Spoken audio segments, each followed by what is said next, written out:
Welcome welcome बेटा, welcome.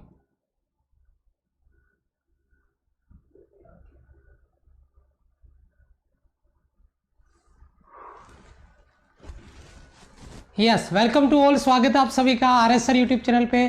और हम आ चुके हैं अभी लाइव सिलेक्शन बैच की एक और धमाकेदार लेक्चर में, लेक्चर नंबर 15 आपका। यहाँ पर आप देख पा रहे होंगे लेक्चर नंबर 15। आज हम बात करने वाले हैं circular motion part third. Circular motion part third बहुत इंटरेस्टिंग होने वाला है आज, क्योंकि कल पार्ट 2 में हमने इसका बेसिक कॉन्सेप्ट देख लिया है। तो आज जो हम करने जा रहे हैं पार्ट थर्ड, वो बहुत धमाकेदार होने वाला है। क्या?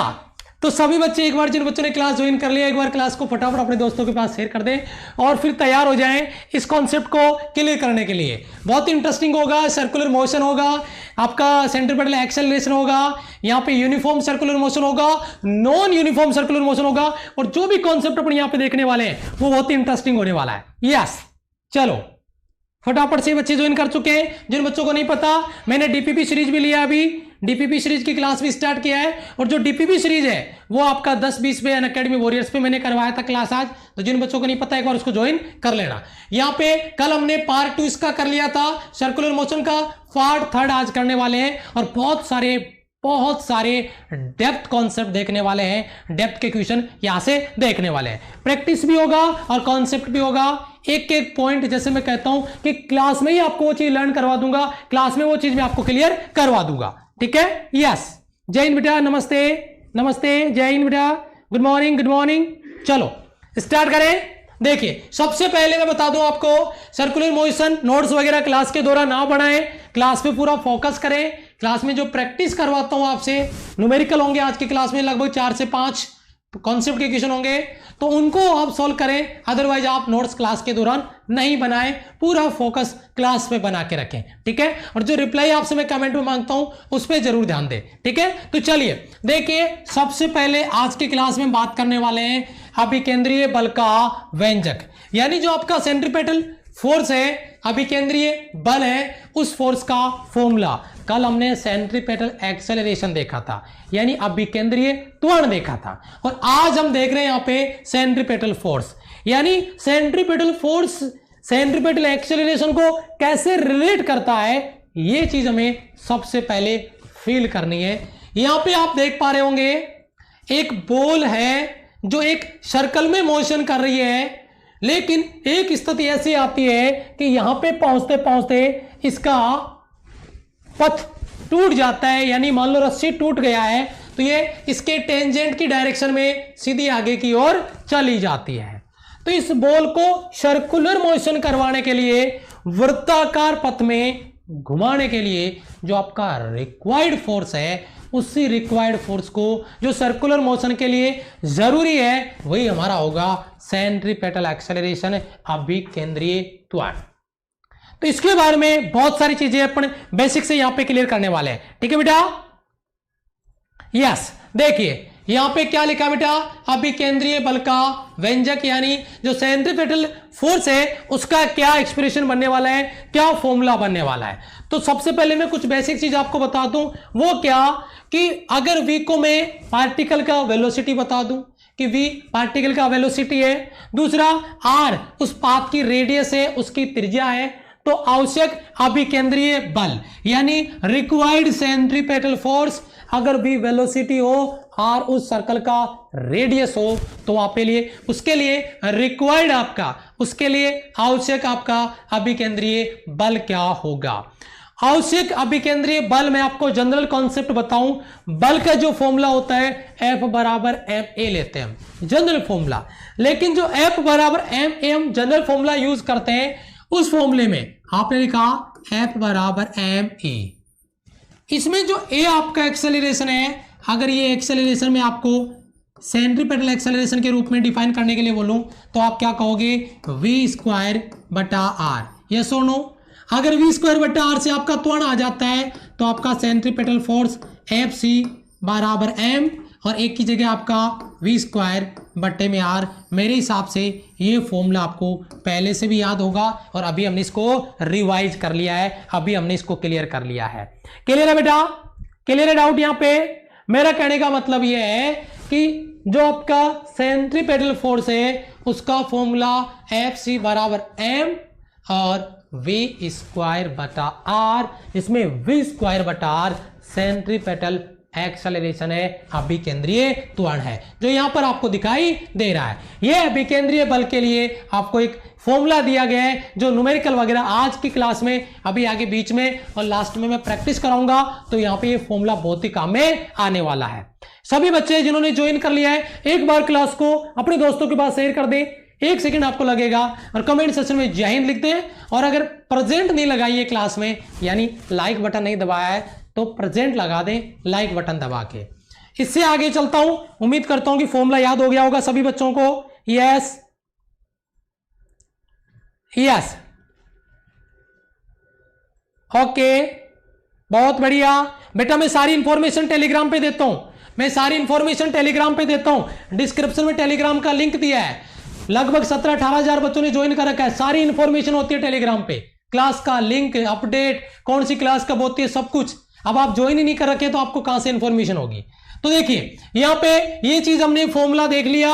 अब थोड़ा आगे चलते हैं और इसका पहला पॉइंट डिस्कस करते हैं। Centripetal force is a vector quantity. भाई फोर्स होता है, फोर्स होता है, बल होता है, यानी बल एक सदिश राशि है, फोर्स एक वेक्टर क्वांटिटी है, सदिश राशि है। तो आपका पहला कॉन्सेप्ट सेंट्रीपेटल फोर्स एक सदिश राशि है। अब दिमाग में सवाल आ रहा है, बोला यार ये क्या बात हुई? अगर ये वेक्टर क्वांटिटी है तो सिर्फ इसका डायरेक्शन भी होगा?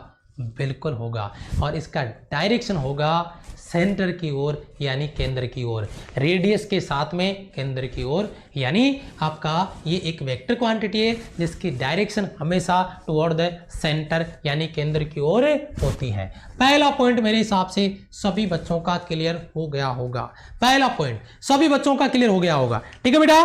दूसरे पॉइंट की बात करता हूं, अगर मैं इसको वेक्टर फॉर्म में लिख दूं तो देखो भाई, वेक्टर फॉर्म का सवाल आपको पूछे कोई फॉर्मूला, चांसेस बहुत कम है, लेकिन एक बार हम लिख के इसको देख लेते हैं कि वेक्टर फॉर्म में कैसे लिखे। मैंने आपको बताया था किसी भी राशि को अगर अपने को रिप्रेजेंट करना है और अगर उसके साथ यूनिट वेक्टर लगा दें, क्योंकि यूनिट वेक्टर का काम क्या है, जिसके साथ जुड़ेगा उसकी डायरेक्शन दे देगा, उसको एक दिशा दे देगा। अगर हमारे को कोई डायरेक्शन नहीं है, हमारा कैरियर किस साइड से हमें लेके जाना है, हमें क्या करना है, तो अपने साथ यूनिट कैप लगा लो। यूनिट कैप मतलब यूनिट वेक्टर लगा लो, एकांक सदिश लगा लो। यूनिट वेक्टर आपको डिफाइन कर देगा। वो यूनिट वेक्टर आपका वो गाइड हो सकता है, वो आपके पेरेंट्स हो सकते हैं, आपके बड़े भैया हो सकते हैं, बड़ी बहन हो सकती है, कोई भी, तो वो आपको गाइड करेंगे। वो गाइड आपका डायरेक्शन बताता है, दिशा बताता है। सेम अगर किसी भी क्वांटिटी के साथ में, जैसे मैंने कहा 2 और साथ में मैंने बोल दिया आई कैप, तो ये आई कैप इसने एक्स एक्स की डायरेक्शन बता दिया। उसी प्रकार ये जो आपका यहाँ पे सेंट्रीपेटल फोर्स है, अभिकेंद्रीय बल है, अगर इसकी डायरेक्शन बतानी है तो हमें इसके साथ भी एक यूनिट वेक्टर लगा देना चाहिए, एक एकांक सदिश लगा देना चाहिए। जो यूनिट वेक्टर यहाँ पर आपको दिखाई दे रहा है आर कैप के रूप में, ये एकांक सदिश हमारा आर कैप, जो इस एफ सी वेक्टर बराबर, देखिए एफ सी वेक्टर बराबर एम वी स्क्वायर बटा आर, आर कैप, ये आर कैप हमारा एकांक सदिश यहां पर आपको दिया गया है। ये आर कैप एकांक सदिश को आपको सबको पता है, एकांक सदिश क्या होता है, यदि किसी सदिश में उसके परिमाण का भाग लगा दिया जाए तो हमारे को एकांक सदिश प्राप्त हो जाता है। तो यहाँ पे अगर मुझे आर कैप लिखना है तो मैं इस आर कैप की जगह क्या लिख सकता हूं, आर वेक्टर बट्टे में आर, लेकिन वो आर यहां न लिख के मैंने इससे गुणा कर दिया। यहाँ पे पहले आर था और यहाँ पे देखो कितना हो गया, आर स्क्वायर हो गया। तो बेटा सेंट्रीपेटल फोर्स के 2 फॉर्मूले मैंने यहाँ पे वेक्टर फॉर्म में आपको लिख के बता दिए हैं। एक एफ सी वेक्टर बराबर एम वी स्क्वायर बटा आर, आर कैप, और उस आर कैप को जब हटाऊंगा तो उसकी जगह लिखूंगा आर वेक्टर बटा आर, जो आर गुणा आर होके क्या हो जाएगा, आर स्क्वायर हो जाएगा। मेरे हिसाब से अगर आपको एग्जाम में कोई सेंट्रीपेटल फोर्स का फॉर्मूला ऑप्शन में दे दे और आपसे पूछ ले तो कोई बच्चा इसको गलत नहीं करेगा। सभी बच्चों का क्लियर है बेटा, सभी बच्चों का क्लियर है बेटा, कॉन्सेप्ट क्लियर है यहां से? यस। तो ये कहानी होगी जिसके रिगार्डिंग मैं यहाँ पे बातें कर रहा हूं। ऋणात्मक जो चिन्ह है, अभी एक चीज और आ रही है, एक चीज और आ रही है जो मैं यहाँ पे डिस्कस करना चाह रहा हूं, उस चीज को और समझ लीजिए। वो चीज क्या है जरा ध्यान दीजिए इस पे, यहाँ पे समझिए। मैंने इस फॉर्मूले को ऑलरेडी मैंने कल वाली क्लास में आपको बता दिया है, V इक्वल टू क्या होता है बेटा, ओमेगा आर। तो अगर मैं यहाँ पे v की जगह ओमेगा आर रखता हूं तो m omega square r square बटा आर, एक आर से एक आर कट जाएगा तो मेरे पास एक फॉर्मूला आ जाएगा m ओमेगा स्क्वायर आर, और ये साथ मैंने लगा दिया r के एकांक। यहाँ पे इसको मैंने v equal to omega r होता है, ओमेगा आर की फॉर्म में लिख के वेक्टर फॉर्म में कन्वर्ट कर दिया है। तो केवल और केवल मेकअप किया गया है, ये मेकअप आपको नीचे भी दिख जाएगा, एफ सी वेक्टर का मैग्नीट्यूड परिमाण, तो m v vector cross v vector cross omega vector है। ये चीजें आपको पता होनी चाहिए, डायरेक्ट याद रखनी है, डायरेक्ट आपको क्लियर करनी है। ठीक है बेटा, यस ओके, नहीं बेटा कोई बफरिंग नहीं है, क्लास ओके बेटा, ओके यस। अब देखिए यहां पे एक और सवाल आपकी स्क्रीन पर आ रहा है, जिस सवाल के रिगार्डिंग मैं यहां पे बात कर रहा हूं वो सवाल क्या है, पॉइंट नंबर आपका थर्ड, वृत्तीय गति के लिए। बहुत इंटरेस्टिंग क्वेश्चन आपका, वृत्तीय गति यानी जो सर्कुलर मोशन है उसको कैसे डिफाइन करें, सर्कुलर मोशन के लिए सेंट्रीपेटल फोर्स को कैसे डिफाइन करें। ये जो आपका क्रॉस प्रोडक्ट था, इस क्रॉस को मैंने हटाया तो मैंने इसकी जगह साइन लगाया, तो बेटा m v ओमेगा साइन 90, क्योंकि बेटा v आपका, आप मुझे बताइए एक बार मैं आपको डायग्राम में बना के बता देता हूं। ये बेटा आपका टेंजेंशियल वेलोसिटी है और ये आपका मान लीजिए ओमेगा है, एक्सियल वेक्टर है, ये आपका अक्षीय सदिश बाहर की तरफ है, तो बेटा इसकी डायरेक्शन के साथ टेंजेंट कितने डिग्री का कोण बनाएगा, 90 डिग्री का कोण बनाएगा। तो यहाँ पे v ओमेगा साइन 90, साइन 90 का value 1, m v omega F C circular motion के लिए, वृत्तीय गति के लिए आपको फॉर्मूला यहां पर दिया गया है। नेगेटिव साइन बेटा डायरेक्शन की वजह से, डायरेक्शन अपोजिट होने की वजह से लिया है, ठीक है यस, मैंने बताया नेगेटिव साइन डायरेक्शन के लिए लिया है।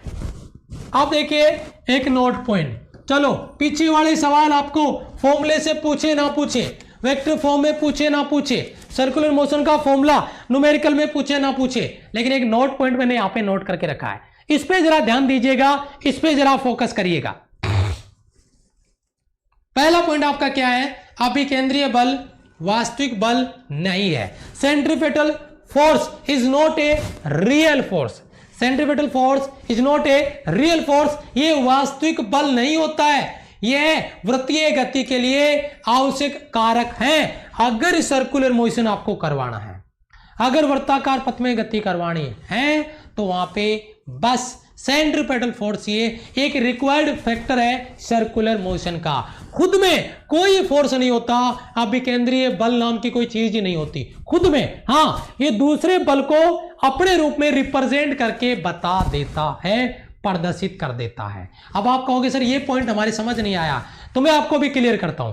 अब देखिए यहां से आपका डाउट क्लियर होगा कि ये जो सेंट्रीपेटल फोर्स है वो कौन कौन से फोर्स को अपने अंदर कन्वर्ट करके बताता है। जैसे मैं एग्जांपल देता हूं, यदि कोई यह कोई नए प्रकार का बल नहीं है, कोई फोर्स नहीं है, प्रकृति में पाए जाने वाले जो फोर्स हैं, फॉर एग्जांपल के लिए ग्रेविटेशनल फोर्स, आपका इलेक्ट्रिक फोर्स, आपका फ्रिक्शन फोर्स, यहाँ पे स्ट्रिंग में टेंशन, रस्सी में तनाव, रिएक्शन फोर्स आपका आदि, ये सभी अभिकेंद्रीय बल की भांति व्यवहार करते हैं। जैसे मैंने किसी ऑब्जेक्ट को धागे से बांध के घुमा रहा हूं मैं, ठीक है, सर्कुलर मोशन करवा रहा हूं, तो जो धागे में टेंशन है वो सेंट्रीपेटल फोर्स है, यानी अभिकेंद्रीय बल है, जिसके रिगार्डिंग अपने यहाँ पे बात कर रहे हैं। तो ये दूसरा पॉइंट आपका, ये कोई नए प्रकार का बल नहीं है, ये इन्हीं बलों के रूप में आता है। दो पिंडों के बीच में गुरुत्वाकर्षण बल लग रहा है तो उनको सर्कुलर मोशन कराने के लिए रिक्वायर्ड जो फोर्स है, आवश्यक आपका जो बल है वो प्रदान करेगा गुरुत्वीय बल या गुरुत्वाकर्षण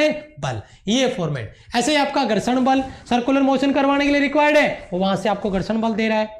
उसी प्रकार टेंशन और रस्सी वाला नॉर्मल रिएक्शन फोर्स है। तो मैं क्या कहना चाह रहा हूं, मैंने इन दोनों स्लाइड से यही चीज आपको बताने की कोशिश की है, नोट से जो नोट 1 और 2 है कि centripetal force is not a real force, अपने आप पे कोई बल नहीं होता है, ध्यान दीजिएगा, अभी शुरुआत है, अभी इसका जो रिलेशन है वो बहुत ही जबरदस्त होने वाला है, आगे बहुत ही जबरदस्त कॉन्सेप्ट आने वाला है बेटा, यस। तो ये अभी इन बलों की फॉर्म में आता है, इन बलों के रूप में आता है।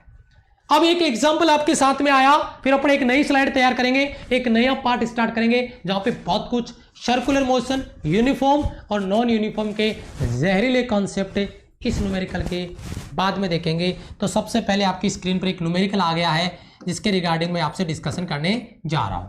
फटाफट से एक बार इसको सोल्व करें, मजा आ जाएगा। सुपर लेवल का क्वेश्चन है आज की क्लास का, ये सुपर लेवल क्वेश्चन। यस, बहुत ही बढ़िया, शाबाश।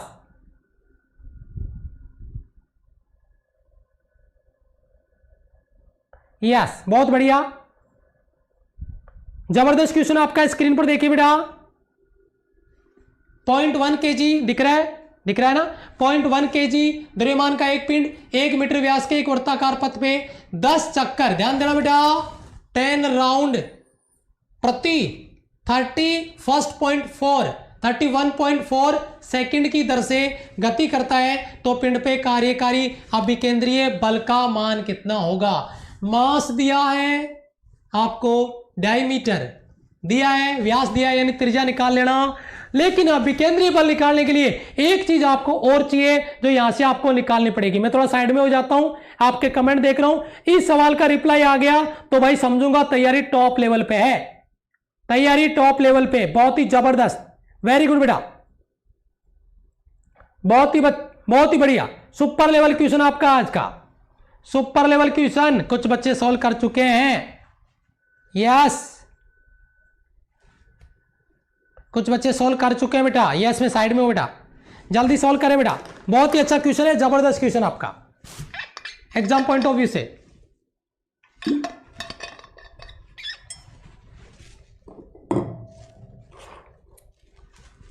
टॉप लेवल का क्वेश्चन आपकी स्क्रीन पर। यस,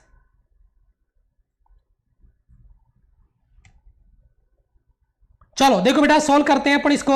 ओके बेटा, सबसे पहले देखिए, बहुत से बच्चों ने, बहुत ही कम बच्चों ने, बहुत से नहीं, बहुत ही कम बच्चों ने आंसर यहां पे दिया है। देखिए सबसे पहले यहां पे अगर अपन मास की बात करते हैं बेटा, मास गिवन है कितना, 0.1 kg, मास 0.1 kg। डायमीटर आपको दिया है, व्यास दिया है, रेडियस निकालेंगे तो या तो 1/2 लगा दो या डायरेक्ट 0.5 मीटर कर दो, आपकी मर्जी है। 1/2 इसका आधा होगा डायमीटर बेटा। अब आपके पास बेटा ओमेगा नहीं है, सबसे बड़ी प्रॉब्लम है, ओमेगा नहीं है। और इसने कहा है बेटा वर्ताकार पथ पे 10 चक्कर यानी 10 राउंड प्रति कितना बेटा, 31.4 सेकेंड। यहीं पे बच्चे फंस गए, यहीं पे बच्चे सॉल्व नहीं कर पाए। बहुत बढ़िया। तो बेटा यहां पे देखिए सिंपल सा लॉजिक है, यहां पे ओमेगा बराबर आपको पता है, यहीं पे बच्चे फंस गए कि यहां से क्या करें बेटा, ओमेगा बराबर 2πn होता है, लेकिन 2πn 10 चक्कर प्रति सेकंड नहीं दे रहा, 10 राउंड पर 31.4 सेकेंड है। तो ये 2πn/t, यहीं पे गड़बड़ हो गई बच्चे। 2π का वैल्यू बेटा 3.14, सॉरी 3.14, देखिए 3.14 इंटू 2πn का वैल्यू कितना बेटा, 10 राउंड, n का वैल्यू 10 है बेटा, मैं यहां पे ऊपर n भी लिख देता हूं, n का वैल्यू 10 है, ठीक है। तो 2πn/t कितना बेटा, 31.4। अब इसको कैलकुलेट कर लीजिए बेटा, यहां पे देखिए ये 10 से मल्टीप्लाई होके पॉइंट यहां से यहां पे चला जाएगा, यानी ये इसके साथ काउंट हो गया और ये इसके साथ काउंट हो गया। तो बेटा ओमेगा का वैल्यू आ गया आपका 2 रेडियन पर सेकेंड, 2 रेडियन पर सेकेंड ओमेगा का वैल्यू आ गया। अब आप मुझे बताइए क्या अब आप इसको सोल्व कर सकते हैं, अब आप इसको सोल्व कर सकते हैं बेटा। सेंट्रीपेटल फोर्स का फॉर्मूला बहुत ही जबरदस्त, m ओमेगा स्क्वायर r। तो बेटा एफ सी का वैल्यू, m का वैल्यू कितना मास है बेटा, m का वैल्यू 0.1, v कितना है बेटा 2 का स्क्वायर 4, r कितना है बेटा, r का वैल्यू है आपका 0.5, ये लो 0.5, मल्टीप्लाई कर दो बेटा, 5 चौका 20, 2 गुणा 1, 0.2 न्यूटन, 0.2 न्यूटन। मल्टीप्लाई करके देख लो। मेरे हिसाब से आज की क्लास का सुपर क्वेश्चन आपका स्क्रीन पर क्लियर हो चुका है। सभी बच्चे एक बार कमेंट में रिप्लाई कर देंगे यस सर, बहुत ही तगड़ा सवाल है, बस यहाँ पे ओमेगा बच्चे नहीं निकाल पाए थे और बहुत ही उसके बाद में इंटरेस्टिंग क्वेश्चन आपका बन गया यहां से, ठीक है बेटा। कमेंट में सभी बच्चे यस सर लिख दीजिए। डाउट क्लियर हो गया होगा बेटा, okay. Option A 0.2 Newton, okay बेटा, यस। देखो बेटा आगे आते हैं, देखो बेटा ध्यान दीजिए, नेक्स्ट क्वेश्चन आपका, नेक्स्ट क्वेश्चन आप भी आपका इंटरेस्टिंग आ रहा है। देखिए 4 kg मास की एक वस्तु को 1 मीटर रेडियस के क्षैतिज वृत्त में 2 रेडियन पर सेकंड के एंगुलर वेलोसिटी से घुमाया जाता है तो वही आवश्यक अभिकेंद्रीय बल सेंट्रीपेटल फोर्स। जल्दी से सोल्व करें, इसमें टाइम नहीं मिलना चाहिए ज्यादा, इसमें टाइम नहीं लगाना ज्यादा, जल्दी सोल्व करें इसको और सभी बच्चे आंसर सोल्व करें। उसके बाद में फटाफट आगे चलेंगे, टॉपिक पे चलेंगे। फिर 2 न्यूमेरिकल बीच में हो गए, फिर फटाफट आगे चलेंगे टॉपिक पे, नेक्स्ट पे। जल्दी सोल्व करें बेटा। यस,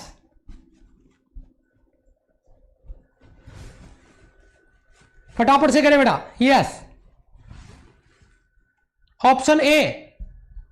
वाह, इतना फास्ट, क्या बात है, वेरी गुड।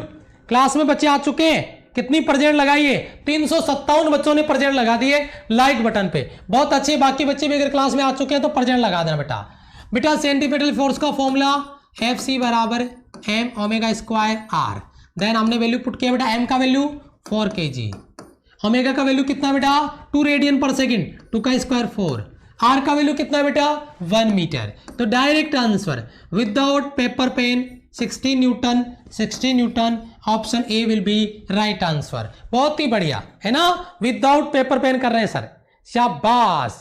चलो फिर अब आ जाओ, अब नया अध्याय स्टार्ट करते हैं। पीछे हमने सेंट्रीपेटल एक्सेलरेशन देखा, फिर सेंट्रीपेटल फोर्स देखा, और अभी देख रहे हैं सर्कुलर मोशन, यूनिफॉर्म और नॉन यूनिफॉर्म मोशन। बहुत ही तगड़ा जहरीले कॉन्सेप्ट यहां पर आपको देखने को मिलेंगे। तो सबसे पहले स्टार्ट करते हैं वृत्तीय गति में, सर्कुलर मोशन में एक समान वृत्तीय गति यानी यूनिफॉर्म सर्कुलर मोशन। ये यूनिफॉर्म सर्कुलर मोशन क्या है बेटा? आप एक चीज मुझे बताइए, मैं आपको 2 एग्जांपल देता हूं, मुझे बताइए। एक, मैं किसी ऑब्जेक्ट को ऐसे घुमा रहा हूं धागे से बांध के, कोई ऑब्जेक्ट मेरे पास है और मैं उसको ऐसे रोटेट कर रहा हूं, यानी आपका क्षैतिज सर्कुलर मोशन, यानी यहां पे आपका एक तल में, प्लेन तल में इस प्रकार क्षैतिज वृत्ताकार तल में गति हो रही है। एक मैंने किसी धागे से बांध के पत्थर को या किसी बॉल को और इस प्रकार से घुमा रहा हूं बेटा, इस प्रकार से। तो पहले वाला जो मोशन है वो यूनिफॉर्म हो सकता है, लेकिन क्या ये मोशन यूनिफॉर्म हो सकता है? नहीं। ये ऊपर की तरफ जाएगा तो कम होगा, फिर नीचे की तरफ आएगा तो बढ़ेगा, फिर कम होगा, फिर बढ़ेगा। अभी ये मैं कंपैरिजन आपको करके बताऊंगा। पहले मैं आपके दिमाग में थोड़ा सा इमेज डालना चाहता हूं कि यूनिफॉर्म सर्कुलर मोशन और नॉन यूनिफॉर्म सर्कुलर मोशन क्या है। ठीक है, यस। देखो यहां पे एक समान वृत्तीय गति में यूनिफॉर्म सर्कुलर मोशन में क्या और नॉन यूनिफॉर्म सर्कुलर मोशन में क्या डिफरेंस है, इसको जरा समझते हैं। देखिए बेटा, यहां पे सेंटर की तरफ एक सेंट्रीपेटल एक्सेलरेशन लग रहा है, अभिकेंद्रित त्वरण लग रहा है, और v टेंजेंशियल वेलोसिटी के साथ ये कोई ऑब्जेक्ट है जो पृथ्वी के चारों ओर चक्कर लगा रहा है। ये मान लो यूनिफॉर्म एक ऑब्जेक्ट है जो पृथ्वी के चारों ओर, मान लीजिए r त्रिज्या के वृत्ताकार पथ में a अभिकेंद्रीय त्वरण के साथ और v टेंजेंशियल वेलोसिटी के साथ स्पर्श रेखीय वेग के साथ गति कर रहा है। यहाँ पे ये यूनिफॉर्म सर्कुलर मोशन का एग्जांपल है। तो इसको जरा अपन डेप्थ में जाके समझे। जो यूनिफॉर्म सर्कुलर मोशन है उसमें कौन कौन से एक्सेलरेशन होंगे, उसमें कौन कौन से त्वरण किस प्रकार से यहाँ पर आपको दिखाई देंगे, उनके रिगार्डिंग अपन यहाँ पे बात कर रहे हैं। मान लिया m ऑब्जेक्ट का मास है, मैं थोड़ा कलर चेंज कर लेता हूं। m ऑब्जेक्ट का मास है, देखिए यहाँ पे m ऑब्जेक्ट का मास है, यहाँ पे r रेडियस है जो आपका सर्कुलर पाथ है उसका, और भी उसका वेलोसिटी है। तो जो आपका AC आपका सेंट्रीपेटल एक्सेलरेशन है, AT आपका टेंजेंशियल एक्सेलरेशन है। तो अभी मैं शुरुआत करने जा रहा हूं कॉन्सेप्ट की, जरा ध्यान दीजिए, इसको समझिए। एक समान वृत्तीय गति में ये एक सर्कुलर मोशन का एक पाथ है, और एक पार्टिकल यहां पर भी है जिसपे वेग उसका v1 है, एक यहां पर भी है जिसपे उसका वेग v2 है, और एक यहां पर भी है जिसका वेग v3 है। एक पार्टिकल के लिए मैंने 3 कंडीशन चूज कर ली है, 3 स्थितियां ले ली है। एक आपका v1 के लिए, एक आपका v2 के लिए, एक आपका v3 के लिए। अगर ये यूनिफॉर्म सर्कुलर मोशन है, और अभी अपने बताया कि हम पहले यूनिफॉर्म सर्कुलर मोशन पढ़ रहे हैं, अगर ये यूनिफॉर्म सर्कुलर मोशन है, ये एक समान वृत्तीय गति है, तो इस यूनिफॉर्म सर्कुलर मोशन में v1, v2 और v3 की डायरेक्शन डिफरेंट है तीनों की, लेकिन बेटा इसका मैग्नीट्यूड, इसका परिमाण समान होगा। यानी परिमाण समान होगा, इसका मतलब हुआ mod v1 vector, mod v2 vector, v3 equal to constant, यानी नियत है। यानी तीनों का परिमाण नियत है, तीनों का परिमाण आपका मैग्नीट्यूड है वो कांस्टेंट है, बराबर है। अब आप मुझे इस चीज से बताइए, अगर इस सर्कुलर मोशन में अगर वेलोसिटी के लिए अगर वेलोसिटी का मैग्नीट्यूड कांस्टेंट हो गया तो जो 3 प्रकार के एक्सेलरेशन होते हैं उनमें कौन कौन से एक्सेलरेशन यहाँ पे होंगे, कौन से नहीं होंगे और किसकी वैल्यू क्या होगी, यही इसका डेप्थ नॉलेज है, यही इसका कॉन्सेप्ट है जो यहाँ पर हमारे को डेप्थ में जाके समझना है। तो उसके लिए देखिए, ये जो मैं यहाँ पर आपको समझाने की कोशिश कर रहा हूँ, अगर यूनिफॉर्म सर्कुलर मोशन है, एक समान वृत्तीय गति है, जो एक्सेलरेशन के कल 2 पार्ट करके बताए थे, पहले मैं इन 2 की बात करूंगा, अल्फा की बात यहां पे नहीं कर रहा। तो एक्सेलरेशन के 2 पार्ट बताए थे, एक आपका AT था और एक आपका AC था। AT बेटा मैग्नीट्यूड में चेंज से आता है और AC डायरेक्शन में चेंज से आता है। ये आपका यूनिफॉर्म सर्कुलर मोशन में जो 2 प्रकार के त्वरण है, एक आपका AT जो टेंजेंशियल है, जो मैग्नीट्यूड में चेंज से आता है, जबकि हम पहले ही बता चुके कि वेलोसिटी कांस्टेंट है, यानी मैग्नीट्यूड कांस्टेंट है। मैग्नीट्यूड अगर नियत है तो बताओ चेंज किस में हो रहा है, केवल डायरेक्शन में। तो अगर मैग्नीट्यूड कांस्टेंट है तो AT कितना हो जाएगा, 0। देखो बेटा AT कितना हो गया, इधर देखो, यहां पे AT कितना हो गया आपका, 0। AC कहां लग रहा है, AC लग रहा है आपका सेंटर की तरफ, क्योंकि यहां पे डायरेक्शन चेंज है, और अगर डायरेक्शन चेंज है तो AC आपको सेंटर की तरफ लगेगा, यानी केंद्र की तरफ लगता हुआ नजर आएगा। तो मेरे हिसाब से दोनों के दोनों एक्सेलरेशन आपको यहां पे मैंने समझाने की कोशिश किया है। एक बार मैं इसको इस डायग्राम से भी बता देता हूं, इस डायग्राम से इसको और समझ लें, आपके साथ दिमाग में कोई इमेज आए तो उसको समझिए। ये बेटा यहाँ पे एक सेंटर है, ठीक है, और इसके लिए एक रेडियस यहाँ पे हमने दिखा रखी है। यहाँ पे जो डिस्टेंस है इसको अलग अलग किया है, R1 R2, नहीं बेटा ये R1 ही आएगा, ये R1 है तो ये भी R1 ही रहेगा, डिस्टेंस चेंज नहीं होगा। यहाँ पर वेलोसिटी V1 है, यहाँ पर V2 है, यहाँ पर V3, यहाँ पे V4, यहाँ पे V5, V6, V7, V8। ऐसा क्यों? क्योंकि प्रत्येक बिंदु पे डायरेक्शन चेंज है, मैग्नीट्यूड कांस्टेंट है लेकिन डायरेक्शन चेंज है, और डायरेक्शन चेंज की वजह से वेलोसिटी को अलग अलग डिफाइन किया जाएगा। हाँ, इसका अगर मोड ले लोगे तो मोड बराबर आ जाएगा, परिमाण बराबर आ जाएगा, जो मैंने पीछे आपको भी बता दिया है।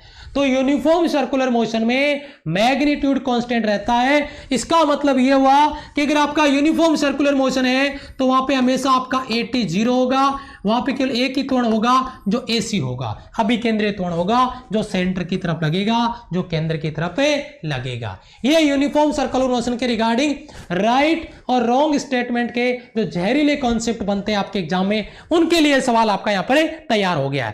क्लियर बेटा? एक बार सभी बच्चे कमेंट में जय हिंद लिख दीजिए, मजा आ जाएगा। और जिन बच्चों ने परसेंट नहीं लगाई है, परसेंट लगा दे। वैसे आपके कमेंट काफी देर बाद में मुझे दिखाई देते हैं, मतलब लगभग 10-15 सेकंड का गैप रहता है, उसके बाद में आपके कमेंट आते हैं। तीसरा पॉइंट देखिए क्या है, स्पर्श रेखीय त्वरण FT बराबर 0। स्पर्श रेखीय त्वरण आपका FT बराबर 0, यानी यहां पे आपका स्पर्श रेखीय त्वरण नहीं है बेटा, स्पर्श रेखीय त्वरण नहीं है बेटा, स्पर्श रेखीय बल है, टेंजेंशियल फोर्स है। ये टाइपिंग मिस्टेक है बेटा, टेंजेंशियल फोर्स है आपका ये स्पर्श रेखीय बल, क्योंकि अगर स्पर्श रेखीय एक्सेलरेशन 0 है तो भाई मेरे स्पर्श रेखीय बल भी 0 का। ये बहुत खतरनाक सवाल है एग्जाम पॉइंट ऑफ व्यू से। यूनिफॉर्म सर्कुलर मोशन, एक समान वृत्तीय गति में स्पर्श रेखीय बल कितना होता है, हम कहेंगे स्पर्श रेखीय बल 0 होता है, FT 0 है। हाँ, सेंट्रीपेटल फोर्स है जो अभिकेंद्रीय त्वरण की वजह से सेंटर की ओर लग रहा है, अभिकेंद्रीय त्वरण की वजह से केंद्र की ओर लग रहा है। क्लियर बेटा? यहां से यस, क्लियर बेटा? यस। अगला पॉइंट आता है, अब हमने यहां पे 2 प्रकार के त्वरण देख लिए, 2 प्रकार के त्वरण देख लिए। कमेंट में जय हिंद लिखा बहुत सारे बच्चों ने, अब आपके कमेंट आए, जय हिंद बेटा, बहुत बढ़िया, नमस्ते नमस्ते बेटा, ठीक है। यहां पे देखिए, अगर आप अपने यहां पे टोटल एक्सेलरेशन पूछ ले, कुल त्वरण पूछ ले, भाई टोटल कितना त्वरण हो गया है, तो भाई टोटल एक्सेलरेशन निकालने के लिए मैंने यही फॉर्मूला यूज किया है। तो कोई बच्चा मुझे बताएगा कि ये फॉर्मूला क्यों यूज किया है, तो इसके लिए मैं बता दूं कि बेटा ये जो एक्सेलरेशन होता है, अगर ये फोर्स है तो मैं इसको एक्सेलरेशन भी तो लिख सकता हूं AC, और ये आपका ये AC नहीं बेटा, यहाँ पे मैंने गलत लिख दिया, AT 0 होगा। तो ये AC और AT दोनों एक दूसरे के परपेंडिकुलर है, और अगर 2 वेक्टर क्वांटिटी एक दूसरे के परपेंडिकुलर होते हैं तो उनको रिजल्टेंट निकालने का फॉर्मूला क्या है। जैसे मैं बल के लिए बोलूं, F बराबर अंडरवुड F1 का स्क्वायर प्लस F2 का square, 2F1 F2 cos theta वाला टर्म्स नहीं आता है क्योंकि वो 0 हो जाता है। तो इसीलिए हमने यहाँ पे एक फॉर्मूला लिया है टोटल एक्सेलरेशन का ए बराबर ए सी का स्क्वायर प्लस ए टी का स्क्वायर अंडर रूट में, या ए सी बराबर ये ए सी बराबर इसके बराबर, ये फॉर्मूला आपका वी स्क्वायर बटा आर क्यों आ गया सर, ये समझ नहीं आया भाई। मेरे ए टी कितना है 0, अगर ए टी 0 है तो इस ए को मैं क्या लिख सकता हूं, मैं ए को लिख सकता हूं आपका अंडर रूट में ए सी स्क्वायर, ए सी स्क्वायर का अंडर रूट क्या आएगा ए सी, और ए सी का फॉर्मूला सबको पता है वी स्क्वायर बटा आर, तो क्यों घबरा रहे हो भाई, डायरेक्ट लिंक करो ना। यानी यूनिफॉर्म सर्कुलर मोशन का एक्सेलरेशन आपके सेंट्रीपेटल एक्सेलरेशन यानी अभिकेंद्रीय त्वरण के बराबर होगा, ए सी बराबर वी स्क्वायर बटा आर। क्या कहते हो बेटा, क्लियर है बेटा, समझ में आ रहा है बेटा, समझ में आ रहा है? कोई बच्चा फालतू कमेंट कर रहा है भैया? बेटा आपकी क्लास होने के बाद क्लास रिव्यू होती है, ब्लॉक कर दिए जाओगे परमानेंट, आप यहाँ पे ध्यान रखिएगा इस बात का, ठीक है। पहले भी 2-4 बच्चों ने कमेंट किए थे लास्ट वाली 2-3 क्लासों में भी, तो क्लासें आपकी रिव्यू होती है क्लास सेव होने के बाद में, तो बेटा ब्लॉक कर दिए जाओगे आप, ठीक है। अगर पढ़ने आए हो तो क्लास पे फोकस करें, अदरवाइज आपको नहीं समझना, नहीं पढ़ना, निकलिए आप क्लास से, टाइम बर्बाद मत करिए आप अपना। तो ए सी बराबर वी स्क्वायर बटा आर, मेरे हिसाब से फॉर्मूला सभी का क्लियर हो गया होगा। अब एक नोट पॉइंट और आपकी स्क्रीन पे आया है जो कि बहुत ही जबरदस्त है, नोट पॉइंट को समझते हैं। ये नोट पॉइंट क्या है, इस पर जरा ध्यान देते हैं, ध्यान दीजिए। क्योंकि एफ सी सदैव वेग व विस्थापन के लंबवत होता है, ए सी जो है सेंटीपेटल आपका एक्सेलरेशन है वो वेग और विस्थापन के परपेंडिकुलर होता है। क्योंकि वेग जैसे मान लो आपका टेंजेंशियल है, स्पर्श रेखीय है, विस्थापन आपका स्पर्श रेखीय दिखाई देगा यहाँ पे, और आपका सेंट्रीपेटल एक्सेलरेशन कहाँ होगा, सेंटर की तरफ होगा। तो ये क्या कह रहा है कि अगर वो उसके परपेंडिकुलर एफ सी विस्थापन के लंबवत है तो इस बल के द्वारा किया गया कार्य कितना होगा। बेटा कितनी बार हमने प्रैक्टिस किया है, पृथ्वी सूर्य के चारों ओर चक्कर लगाती है, तो बताओ पृथ्वी के द्वारा कितना कार्य किया जा रहा है, हम कह देंगे भाई कोई कार्य नहीं, क्योंकि जो पृथ्वी और सूर्य के बीच में जो गुरुत्वाकर्षण बल लग रहा है वह ग्रेविटेशनल फोर्स सेंट्रीपेटल फोर्स है, अभिकेंद्रीय बल है जो केंद्र की तरफ लग रहा है, और वो उस डिस्प्लेसमेंट के बिल्कुल परपेंडिकुलर है। और भाई सीधी सी बात है, कार्य का फॉर्मूला क्या होता है, कार्य बराबर बल इंटू विस्थापन, या अगर उसको डॉट प्रोडक्ट में लिखोगे तो अपन उसको लिख सकते हैं बेटा W बराबर आपका F vector dot S vector या एक्स वेक्टर। अब डॉट हटाओगे कोस थीटा, कोस 90 है तो भैया वर्क डन W कितना हो जाएगा आपका 0। यानी सीधी सी बात है यार, एक चीज दिमाग में रखिए, कई बार ये सवाल एग्जाम में पूछा गया है, सेंट्रीपेटल फोर्स के द्वारा वर्क डन यानी अभिकेंद्रीय बल के द्वारा किया गया कार्य हमेशा हमेशा 0 आता है। Work done by centripetal force always will be 0, हमेशा 0 होना चाहिए। सभी बच्चों का डाउट क्लियर बेटा, क्लियर है बेटा? ओके यस, ये अपना पहला कॉन्सेप्ट आपका जो यहां पर था मैंने बता दिया है। एक पॉइंट और है, एक समान वर्तीय गति होती है, एक पॉइंट और है नीचे जो मैंने यहां पे दिया है, उस पॉइंट को भी समझ लें। वो पॉइंट क्या है, क्षैतिज तल में ये वाली गति, ये क्षैतिज वाली गति, मैं इस गति की बात नहीं कर रहा हूं, ये नॉन यूनिफॉर्म होगा, ये नॉन यूनिफॉर्म होगा, मैं इसकी बात कर रहा हूं, ये वाला जो मोशन है, ठीक है। तो क्षैतिज तल में यानी आपका जो यूनिफॉर्म सर्कुलर मोशन है वो एक हॉरिजॉन्टल प्लेन में वृत्ताकार गति सामान्यतया यूनिफॉर्म सर्कुलर मोशन ही होती है, यूनिफॉर्म सर्कुलर मोशन का ही एग्जांपल है। फटाफट से एक न्यूमेरिकल आपकी स्क्रीन पे आ गया है, जबरदस्त न्यूमेरिकल है। सभी बच्चों का आंसर कमेंट में चाहूंगा मैं, सभी बच्चों का आंसर कमेंट में चाहूंगा मैं, यस सर।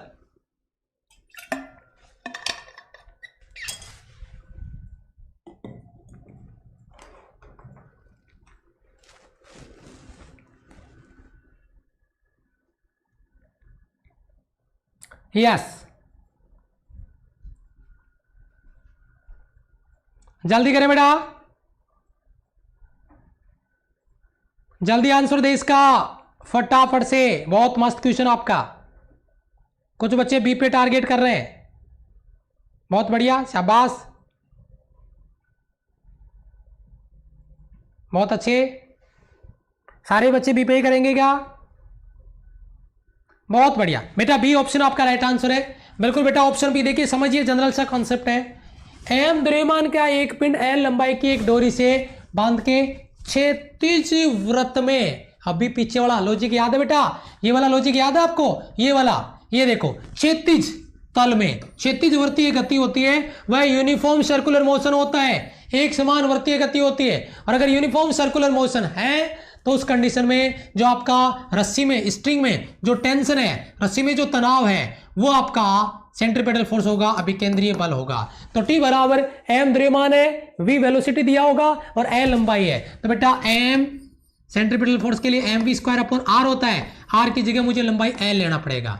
ये टेंशन T और ये लंबाई आपकी यहां से यहां तक की त्रिज्या के रूप में, तो टेंशन T बराबर mv स्क्वायर अपॉन r। ये टेंशन T ही आपका सेंट्रीपेटल फोर्स है, FC बराबर mv स्क्वायर बटा r। Option B will be right answer. सभी बच्चों का क्लियर हो गया होगा ये सवाल, सभी बच्चों का क्लियर हो गया होगा। 448 बच्चों ने अपनी प्रेजेंट लगाई है क्लास में, बहुत अच्छे बेटा, बहुत ही बढ़िया। और बेटा कॉन्सेप्ट सीखने के लिए क्लास में रुकना भी पड़ेगा और सीखना भी पड़ेगा बेटा, आज नहीं तो कल। बिना कॉन्सेप्ट के अगर सोच रहे हो कि मैं एग्जाम क्रैक कर लूंगा, दिमाग से निकाल देना इस गलतफहमी को। कॉन्सेप्ट तो सीखना पड़ेगा, आज नहीं तो 2 साल बाद में, साल भर बाद में, 6 महीने बाद में। बिना कॉन्सेप्ट के आप एग्जाम क्रैक नहीं कर सकते, आप प्रैक्टिस नहीं कर सकते। ठीक है, यस, यही मैंने यहाँ पे इसको, इस क्वेश्चन को सॉल्व करने के लिए डायग्राम यहाँ पर आपको दिया हुआ है, समझ सकते हैं। ये टेंशन है बेटा रस्सी में अंदर की तरफ, ये आपका centrifugal force mv square upon r जो इसको बैलेंस करता है। अब आप कहोगे सर अभिकेंद्रीय बल तो अंदर की तरफ लगता है, वो अभिकेंद्रीय बल आपका ये टेंशन ही है जो इस सेंट्रीफ्यूगल फोर्स के रूप में अप्लाई होता है, mv square upon r। Centripetal force और सेंट्रीफ्यूगल फोर्स दोनों एक ही चीज होते हैं। सेंट्रीपेटल फोर्स सेंटर की तरफ लगता है और सेंट्रीफ्यूगल फोर्स बाहर की तरफ लगता है। तो ये आपको डायग्राम, m पिंड का मास है, यहाँ पे क्षैतिज वृत्ताकार पथ में गति हो रही है, तो ऊपर ये जो आपका भार mg नीचे की ओर दिखाया है, इसका यहाँ पे कोई यूज नहीं होता है, इसको हटा दिया जाता है। टेंजेंशियल वेलोसिटी आपका v है, इनका कोई यूज नहीं है। ये क्षैतिज वृत्तीय गति है, क्षैतिज वृत्तीय गति के लिए बात अपने यहाँ पर कर रहे हैं। एक क्षैतिज में वृत्त को रखा गया है, बेसिक सा कॉन्सेप्ट आपका। ठीक है, अब आ जाओ आगे। एक बहुत ही इंपॉर्टेंट चीज, नॉन यूनिफॉर्म सर्कुलर मोशन, असमान वृत्तीय गति। असमान वृत्तीय गति, नॉन यूनिफॉर्म सर्कुलर मोशन क्या है, आप इसे एग्जांपल से क्लियर कर लेंगे। ये आपका यूनिफॉर्म सर्कुलर मोशन है, ये आपका नॉन यूनिफॉर्म सर्कुलर मोशन है। फटाफट से एक बार क्लियर करके देखिए। यस यस, बहुत बढ़िया बेटा, बहुत ही अच्छा कॉन्सेप्ट आपका, समझ में आ रहा होगा। यस बेटा, ये यूनिफॉर्म है, ये नॉन यूनिफॉर्म है। आपने नोटिस किया एक गोला लगातार एक रस्सी से बंधा हुआ है और वो इस तरीके से गति कर रहा है, ये बेटा आपका हॉरिजॉन्टल सर्कुलर मोशन है। ये क्षैतिज वृत्ताकार पथ वाली गति है, ये जो यूनिफॉर्म है। लेकिन ये बेटा वर्टिकल सर्कुलर मोशन, ये वाली गति, तो देखो कैसे गति कर रहा है, देखो ऊपर जा रहा है, धीरे हो गया, फिर ये तेजी से नीचे आया, फिर धीरे हो गया, फिर तेजी से नीचे आया। तो ये प्रोसेस आपका इसका चल रहा है, इस प्रकार से गति कर रहा है लगातार, आपका नॉन यूनिफॉर्म सर्कुलर मोशन है। तो अब आपको समझ में आ रहा होगा, इस सर्कुलर मोशन में मैग्नीट्यूड आपका कांस्टेंट रहता है, डायरेक्शन तो चेंज होगी लेकिन इसमें डायरेक्शन भी चेंज होगी और आपका मैग्नीट्यूड भी चेंज होगा। वेलोसिटी के दोनों जो वैल्यू है, पॉइंट है, वो चेंज होते हैं। ये यूनिफॉर्म और नॉन यूनिफॉर्म में आपको डिफरेंस फील हो रहा होगा। अगर फील आ रहा है कि मैं डिफरेंस क्रिएट कर पा रहा हूं, मुझे समझ में आ रहा है कि एक्चुअल में क्या डिफरेंस है, एक बार कमेंट सेक्शन में कमेंट करके या लाइक बटन पे अपनी प्रेजेंट लगा के बता दीजिएगा।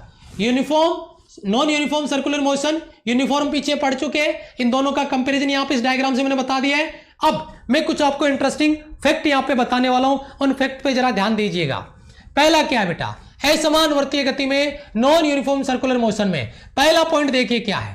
पहला पॉइंट आपका है, असमान वृत्तीय गति में आप मुझे बताओ क्या वेलोसिटी कांस्टेंट होगा? नहीं। क्या ओमेगा कांस्टेंट होगा? नहीं। अगर ये दोनों ही कांस्टेंट नहीं है, यानी स्पीड कांस्टेंट नहीं है, कोण एंगुलर वेलोसिटी कांस्टेंट नहीं है, ये दोनों के दोनों अलग हैं, चेंज हो रहे हैं, इसीलिए सर्कुलर मोशन को नॉन यूनिफॉर्म सर्कुलर मोशन बताया जा रहा है। मैग्नीट्यूड चेंज हो रहा है, परिमाण बदल रहा है वेलोसिटी का, ये नॉन यूनिफॉर्म है। दूसरा पॉइंट आपका क्या है, यदि किसी क्षण पे वेलोसिटी पार्टिकल का v, radius r, angular velocity omega हो तो v equal to r omega. ये रिलेशन तो अपन बहुत पहले भी पढ़ चुके हैं, रिलेशन बिटवीन लीनियर वेलोसिटी और एंगुलर वेलोसिटी, v और ओमेगा के बीच में रिलेशन v equal to r omega या ओमेगा r। ये बेसिक चीज थी जो पीछे से लिंक कर रही थी, इसलिए मैंने इसको यहाँ पे रिपीट कर दिया है। ठीक है, ये पॉइंट नंबर आपका 2 हो गया। थोड़ा सा आगे चलते हैं, स्पर्श रेखीय त्वरण। स्पर्श रेखीय त्वरण टेंजेंशियल एक्सेलरेशन, ये नॉन यूनिफॉर्म सर्कुलर मोशन है। और मैंने क्या कहा था कि एक्सेलरेशन दो प्रकार के होंगे बेटा, एक्सेलरेशन दो प्रकार का होगा, एक एटी और एक आपका एसी। मैं बार बार रिपीट कर रहा हूं क्योंकि इनमें आग लगती है भाई इनके कॉन्सेप्ट में, ध्यान दीजिएगा।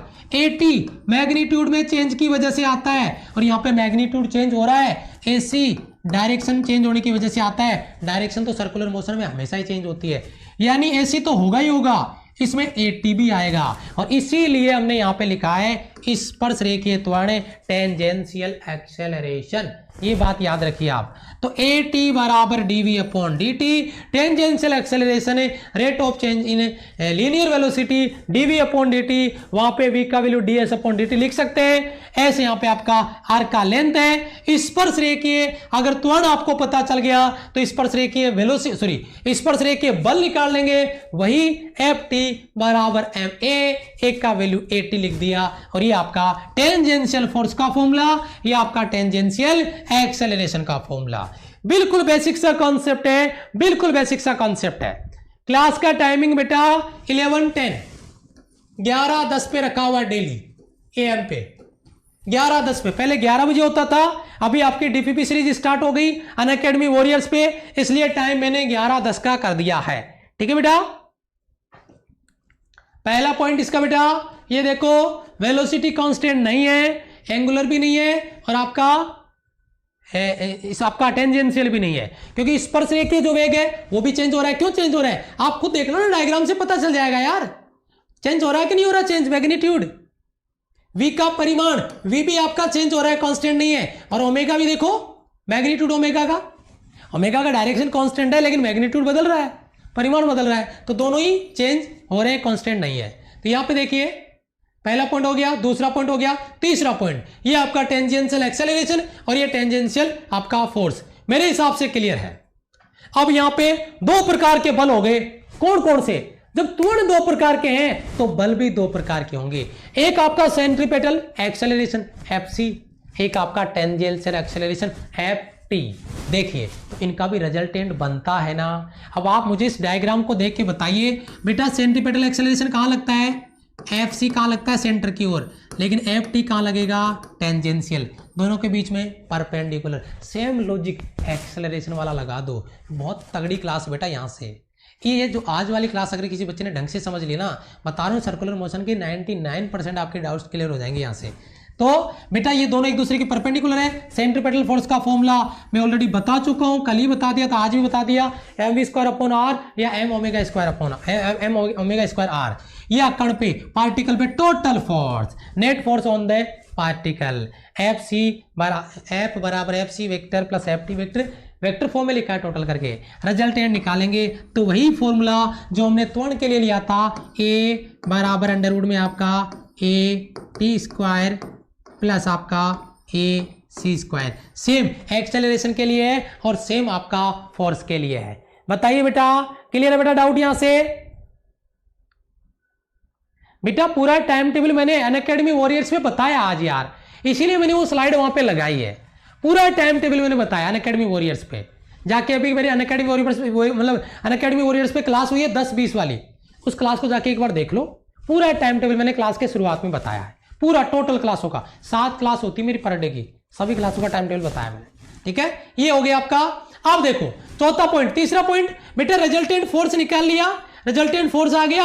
अब भाई चौथे पॉइंट में क्या करवा रहा है? केंद्र की ओर कुल त्वरण, और केंद्र की ओर त्वरण दोनों थे, एक टेंजेंशियल स्पर्श रेखीय और एक आपका सेंटर की तरफ, केंद्र की तरफ। तो यहां पर आप मुझे बताइए, केंद्र की तरफ त्वरण होगा, सेंटर की तरफ त्वरण होगा अभिकेंद्रीय त्वरण।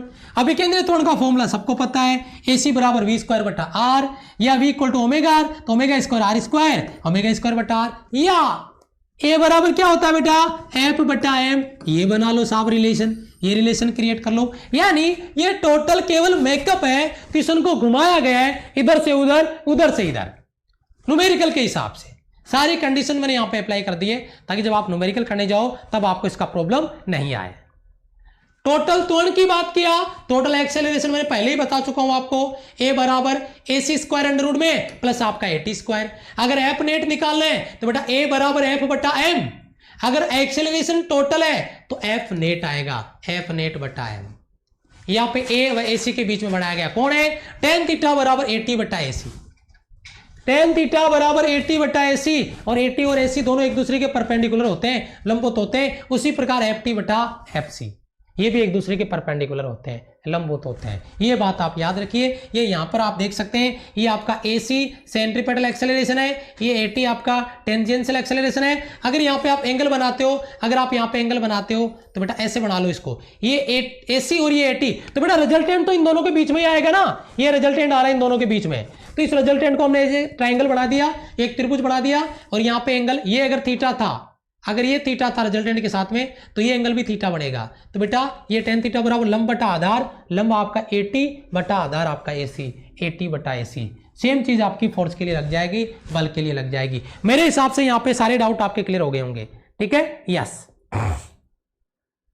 लास्ट का टाइमिंग बेटा 11:10, 11:10। ठीक है बेटा, यस। ये आपका आ गया विशेष नोट पॉइंट, मैंने यहां पे डाल के रखा है स्पेशल पॉइंट में। एक समान व असमान दोनों वर्तीय गतियों में FC के वेग, देखो सेंट्रीपेटल फोर्स वेग के परपेंडिकुलर होते हैं, लंबवत होते हैं, अतः विकेंद्रीय बल FC के द्वारा किया गया कार्य work done always will be 0। पहले ही बता चुका हूं मैं, आप अपने नोट्स में लिखने के लिए मैंने यहां पे डाल दिया है, बाकी ये चीज मैं बता चुका हूं। Work done by centripetal force always will be 0, हमेशा क्या होगा बेटा? 0 होगा। ये पॉइंट आपका क्लियर है बेटा? यस।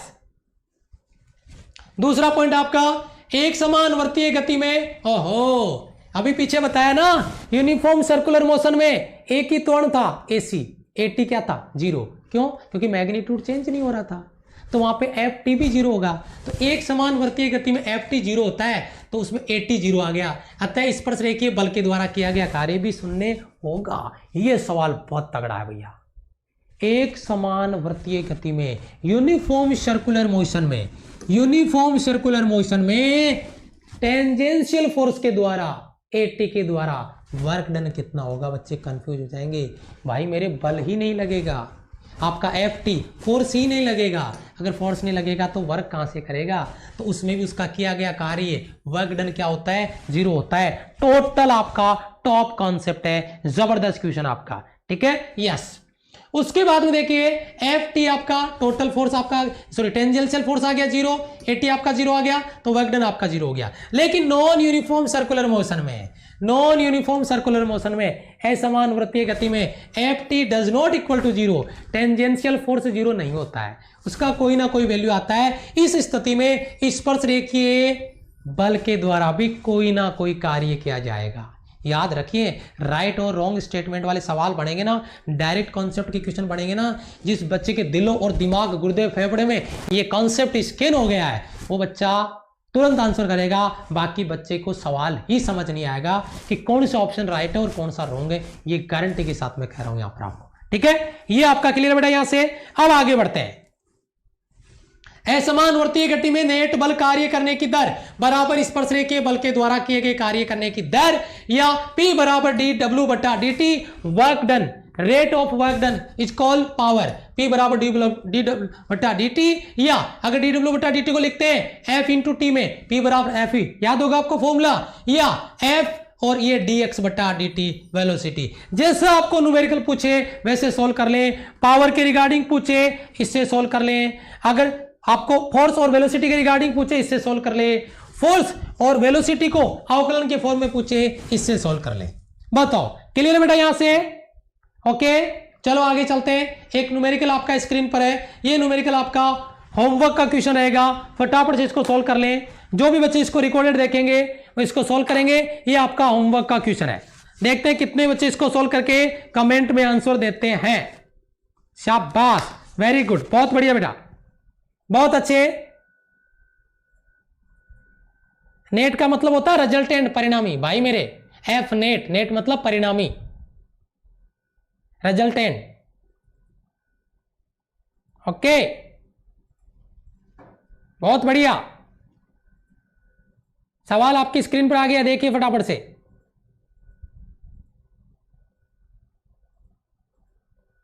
अब पूरा हलवा भी मत ढूंढो बेटा, इतना प्रैक्टिस करवा रहा हूं ना, बीच में जो टॉपिक आता है उसके न्यूमेरिकल करवा रहा हूं। एक कॉन्सेप्ट हुआ नहीं, दूसरा न्यूमेरिकल करवा रहा हूं। इतना ज्यादा हलवा भी मत ढूंढो कि पूरी की पूरी फिर अपनी फरमाइशें लगाने लग जाओ आप कि एक स्लाइड आ गई उसके बाद एक न्यूमेरिकल कराओ, एक स्लाइड आ गई उसके बाद में पूरी न्यूमेरिकल कराओ। ऐसे हलवा ढूंढोगे तो कभी जिंदगी भर सिलेक्शन नहीं होगा। खुद भी कर लिया करो, थोड़ा सा समझ में आया? कुछ मेहनत खुद भी करो बेटा, ऐसे काम नहीं चलेगा। ओके चलो ठीक है, thank you so much, love you all. Class को अगर लाइक नहीं किया लाइक कर दे, चैनल पे पहली बार आए तो सब्सक्राइब करके बेल आइकन जरूर से प्रेस करें ताकि आपको वीडियो का नेक्स्ट वीडियो का नोटिफिकेशन आपको तुरंत से मिले। मैं मिलता हूं आपसे सिलेक्शन बैच की अगली वाली क्लास में पार्ट 4 के साथ, लेक्चर नंबर 16 के साथ। तब तक के लिए सभी को एक बार फिर से जय हिंद, वंदे मातरम।